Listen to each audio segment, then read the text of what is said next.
अस्सलाम वालेकुम दोस्तों, मैं नबीतुल्लाह राहत आपकी खिदमत में हाजिर हूँ। तो आज हम बात करेंगे फ्यूचर परफेक्ट टेंस के बारे में। तो मैं आपको बताना चाहूँगा कि अब हम बहुत देर के बाद वीडियो बना रहे हैं क्योंकि मेरे पेपर्स चल रहे थे, जिसकी वजह से मुझे थोड़ा टाइम नहीं मिल पा रहा था।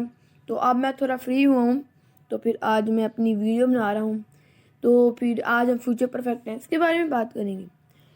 तो फिर अब हम अपनी वीडियो को स्टार्ट करते हैं।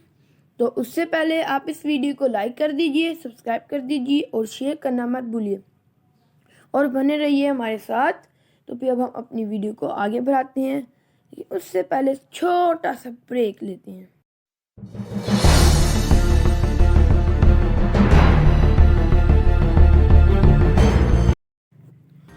तो फिर हम बात कर रहे थे फ्यूचर परफेक्ट टेंस के बारे में। तो अब हम सबसे पहले इसके यूजेस जानेंगे। तो इसके जो से यूजेस हैं, हम सबसे पहला जो सा यूज़ है उसका पढ़ते हैं। To talk about an action, जो से फ्यूचर परफेक्ट टेंस है वो टॉक अबाउट वो talk about action that will finish before a certain time in the future. यानी कि जो फ्यूचर परफेक्ट टेंस है वो किसी ऐसे काम या किसी ऐसे कार्रवाई के बारे में बात करना जो किसी खास वक्त से पहले ही ख़त्म हो जाए, तो जो हमारा ये था, मतलब जो हमारा फर्स्ट यूज था उसका मतलब ये था, यानी कि किसी भी ऐसी कार्रवाई के बारे में बात करना जो किसी खास वक्त से पहले ख़त्म हो जाए। तो जो हमारा अगला यूज़ है, यानी कि to talk about an action that will completed before another event take place. To talk about an action that will be completed before another event take place. यानी कि मैंने आपको ये रिपीट कर दिया, तो इसका जो मतलब था हम आपको वो भी बताते हैं। देखें, इसमें वो हमें कह रहे हैं कि to talk about an action, यानी कि एक ऐसे एक्शन के बारे में बात की जाती है जो एक और एक्शन होने से पहले ही ख़त्म हो जाए, यानी कि किसी ऐसी हरकत के बारे में बात करने के लिए जो एक मौके के आने से पहले ही मुकम्मल हो जाए या ख़त्म हो जाए, एक ही बात है। तो ये हमारा नेक्स्ट यूज़ था, जो सा हमारा थर्ड यूज़ है। अब हम उसके बारे में अगर बात करें तो हमारा थर्ड यूज़ कुछ ऐसे बनता है कि टू एक्सप्रेस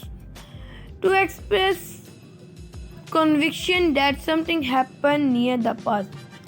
ऐसे काम का इजहार करना या ऐसे यकीन का इजहार करना जो करीब आस पास कुछ हुआ हो, यानी करीब कुछ हुआ हो। ये उसके लिए भी, यानी कि ये इसके लिए भी इस्तेमाल की जाता है। तो ये हमारे 3 यूजेस थे। तो अब हम अपने जो उनसे पॉजिटिव, नेगेटिव, इंटेरोगेटिव के जो फॉर्मूला हैं वो कैसे डालेंगे, अब हम उनको भी देख लेते हैं। तो जिस तरह कि हमारा जो सबसे पहले पॉजिटिव सेंटेंस आता है फ्यूचर परफेक्ट टेंस में। फ्यूचर परफेक्ट टेंस में हमारे पास जो उनसे हेल्पिंग वर्ब है वो विल हैव, ये दोनों मिला के विल हैव, ये हमारा हेल्पिंग वर्ब होता है। विल के साथ हमेशा हैव आएगा। अगर फ्यूचर परफेक्ट टेंस होगा तो उसके साथ विल के साथ हमेशा हैव आएगा। तो सबसे पहले हम अपने सेंटेंस में सब्जेक्ट लगाएंगे, फिर उसके बाद हम विल के साथ हैव का एडिशन के विल हैव लगाएंगे, यानी कि अपना हेल्पिंग वर्ब लगाएंगे, फिर पास्ट पार्टिसिपल लगाएंगे और फिर उसके बाद हम अपना ऑब्जेक्ट लगाएंगे। जैसे कि यहाँ पे सेंटेंस लिखा हुआ है, he will done it by this evening, यानी कि वो आज शाम तक काम कर चुका होगा, या फिर वो आज शाम तक कर चुका होगा, यानी कि जो इसका मीनिंग था वो आज शाम तक कर चुका होगा। यानी कि इसमें हमारा ही सब्जेक्ट है, विल हैव हमारा हेल्पिंग वर्ब है, डन हमारा पास्ट पार्टिसिपल है और बाय दिस इवनिंग हमारा ऑब्जेक्ट है। तो हमारा जो पॉजिटिव सेंटेंस था उसमें विल कोई ज़्यादा मुश्किल काम नहीं है। हमने सब्जेक्ट लेना है, जो आमतौर पर सब्जेक्ट सबसे पहले आता है, फिर उसके साथ हेल्पिंग वर्ब आता है, बिल्कुल वैसे ही है। सिर्फ हमने सारा सेंटेंस वही रहने देना है। अगर प्रेजेंट में है, हमने कोई चेंज नहीं करना है इसमें। फॉर्म का फर्स्ट फॉर्म है, सेकंड फॉर्म है, थर्ड फॉर्म है, इसमें कोई चेंज नहीं करना। सिर्फ हमने विल हैव लगाना है, जिससे हमें ये इंडिकेट हो जाएगा कि जो ये टेंस है ये फ्यूचर परफेक्ट टेंस के बारे में है। तो जो हमारा अगला टेंस है वो नेगेटिव टेंस है। तो नेगेटिव सेंटेंस यानी कि इसमें नहीं का एडिशन हो जाता है, यानी कि नेगेटिव मतलब कि पॉजिटिव का उल्टा आप कर लें। जिस तरह कि वो आज शाम तक काम वो यानी कि आज शाम तक उसने ये काम नहीं किया होगा, जिस तरह कि ये भी है। तो हम इसकी फॉर्मेशन को देखेंगे, सारा कुछ वही है जो हमारे पास पॉजिटिव में था, लेकिन हमने जो विल और हैव है उसके दरमियान में नोट लगा देना है।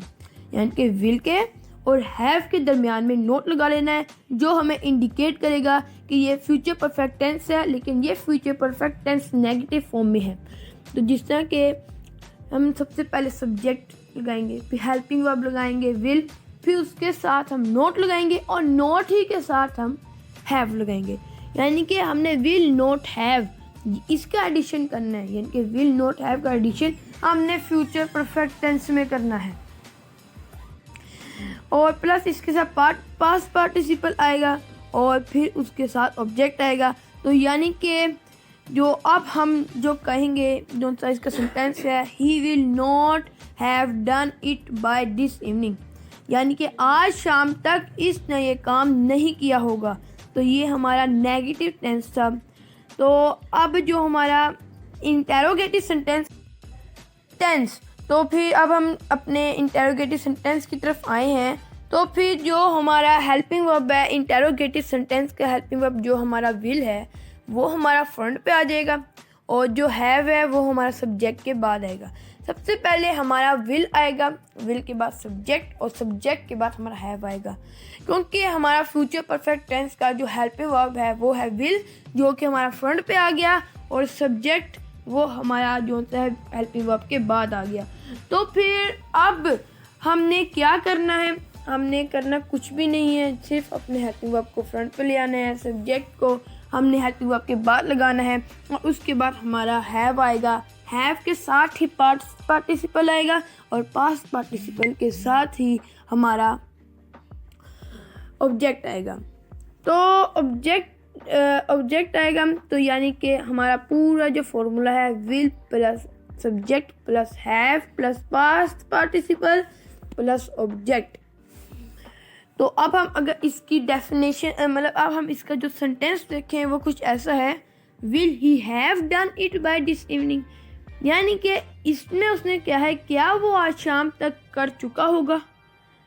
विल ही हैव, क्या वो done it by this evening, आज शाम तक कर चुका होगा। तो ये हमारे तीनों पॉजिटिव, नेगेटिव और इंटेरोगेटिव सेंटेंस हमने इन तीनों के बारे में डिस्कस कर लिया। अब यहाँ पे कुछ एग्जाम्पल्स हैं, हम उनके बारे में भी देख लेते हैं, एग्जाम्पल्स के बारे में भी कुछ देख लेते हैं। तो एग्जाम्पल के तौर पर जो हमारी पहले एग्जाम्पल है वो है, by 8 o'clock tomorrow I will have taken off for Japan. यहाँ पे इन्होंने कहा है, यानी कि फर्स्ट एग्जाम्पल में इन्होंने कहा है, कल 8 बजे तक मैं जापान के लिए रवाना हो जाऊंगा, यानी कि कल 8 बजे तक, यानी कि कल सुबह 8 बजे तक मैं जापान के लिए रवाना हो जाऊंगा। ये हमारा था फर्स्ट सेंटेंस, यानी कि जो हमारी फर्स्ट एग्जाम्पल है ये हमारा, उसकी ट्रांसलेशन मैंने आपको बता दी है कि कल 8 बजे तक जापान के लिए रवाना हो जाऊंगा। और अगर अब हम अपना अगला सेंटेंस देखें तो वो है, she will have learn Chinese before she moves to China. She will have learn Chinese before she moves to China, यानी कि उसने इसमें उन्होंने कहा है चीन में जाने से पहले वो चीनी ज़बान सीख लेगी, यानी कि चाइना जाने से पहले वो चाइना की ज़बान सीख लेगी। चाइना की ज़बान को उर्दू में चीनी कहा जाता है। तो चीन में जाने से पहले वो चीनी ज़बान सीख लेगी। तो ये हमारा सेकंड सेंटेंस था जिसमें उन्होंने बताया कि चीन में जाने से पहले वो चीनी ज़बान सीख चुकी होगी। तो जो हमारा अगला सेंटेंस है वो है the guest will have arrive at the hotel by now. मेहमान अभी होटल में पहुंच गए होंगे। जो हमारा आखिरी सेंटेंस है the guest will have arrive at the hotel by now. मेहमान अभी होटल में पहुंच जाएंगे। तो ये थी हमारी आज की वीडियो। इस वीडियो में हमने सीखा कि फ्यूचर परफेक्ट टेंस को हम किस तरह इस्तेमाल कर सकते हैं, इसके यूजेस क्या हैं, इसके एग्जांपल्स के तौर पे इनके मायने क्या हैं, इनकी फॉर्मेशंस और इनके प्लस मतलब पॉजिटिव, नेगेटिव और इंटेरोगेटिव सेंटेंस वगैरह इनमें क्या है।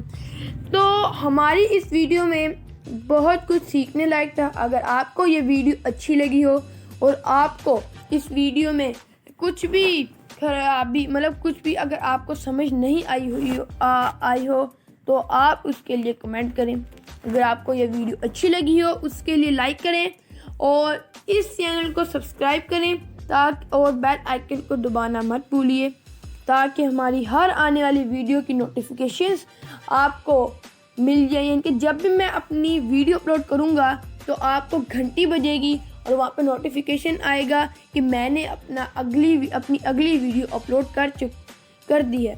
तो फिर आप मेरी अगली वीडियो भी देखिएगा। इंशाल्लाह मैं कल परसों तक अगली वीडियो भी अपलोड कर दूँगा। तो फिर बने रहिए हमारे साथ। मुझे बहुत सारी दुआओं के साथ रुखसत कर दीजिए। तो खुदा हाफिज़, मिलते हैं अपनी अगली वीडियो।